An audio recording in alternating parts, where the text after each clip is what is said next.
Hey everyone, welcome back to Corporate Decoder, the place where we decode the stories hidden inside corporate filings. Today we're diving into Alector Incorporated's latest report, and let me tell you, Therese a new sheriff in town when it comes to their finances. So what is the big deal with this filing? Well, it looks like Alector Incorporated is making a significant change at the top of their financial department. This is a current report, kind of like a quick update on what is happening right now.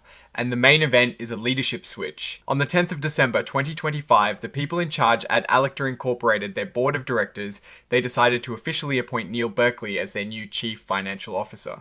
Now, it's not like Mr. Berkeley is completely new to the job. He has actually been stepping in as the interim chief financial officer since way back in June of 2025. So this is kind of making his temporary role permanent, which often signals stability or at least a known quantity stepping up. What is interesting is that he is not just giving up his other roles. He is still going to keep being the chief business officer and also act as the main financial person for the company. And here is something you don't always see. His pay package isn't changing because of this promotion. That usually means his compensation was already set up to reflect the possibility of him taking on this more senior role, or that the company felt his existing deal was fair and reflective of his responsibilities. It's a nice nod to keeping things consistent for him, and likely for the company's budget too. For more details on Mr. Berkeley's background, they're pointing us back to a previous filing from June. Think of it like referring to his professional resume that they've already filed with the authorities, so we don't need to rehash all his experience here.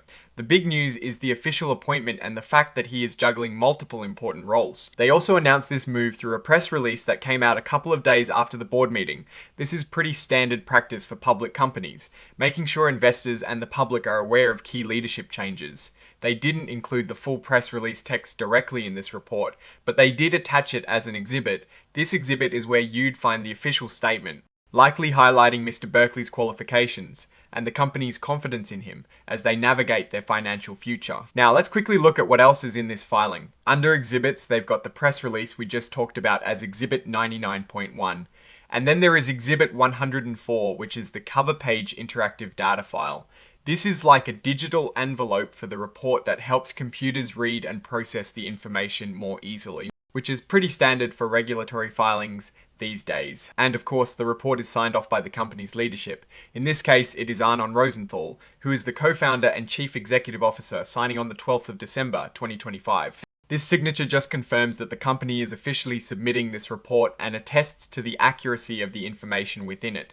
So what does this all mean for Alector Incorporated? Well, formally appointing Neil Berkeley as chief financial officer, especially after he has been acting in that capacity, suggests a desire for continuity and stability in their financial leadership. Keeping him in his other roles as chief business officer and principal financial officer could mean they see a strong synergy between these responsibilities, or that they trust his ability to manage multiple critical functions. Crucially, the fact that his compensation isn't changing might indicate a proactive compensation structure, or simply that his performance and responsibilities were already aligned with this elevated role. While this report doesn't delve into deep financial tables or performance metrics, leadership changes, particularly in finance, are always significant events for a company. They can signal shifts in strategy, a response to previous performance, or a proactive move to strengthen financial oversight. For investors, it's a signal to watch how Mr. Berkeley's leadership influences the company's financial direction and its overall strategic execution moving forward. Without any stated changes in his compensation, it suggests a stable transition rather than a dramatic overhaul, but that doesn't diminish the importance of having a confirmed CFO. Alright, that is our breakdown of Alector Incorporated's latest filing. What is your take on these leadership changes and what they signal for the company's future? Drop your thoughts in the comments. If this analysis was valuable, hitting that like button really helps, and subscribe for more deep dives into corporate filings. Don't forget to check out the Discord in the description. Thanks for watching, see you next time.